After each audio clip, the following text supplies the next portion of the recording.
ఏ బాటైనా పర్వాలేదంట, సమయంతో సాగటమే మన సింపుల్ సిద్ధాంతం.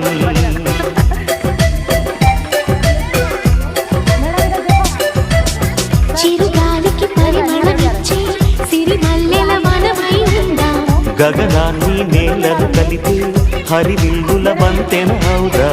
ఆనందం అంటే అర్థం మనమంతా, ప్రతి పూట పాటై సాగే హుషారు సరిగమలం. ఎన్నో ఎన్నో రాగాలుండే సంగీతం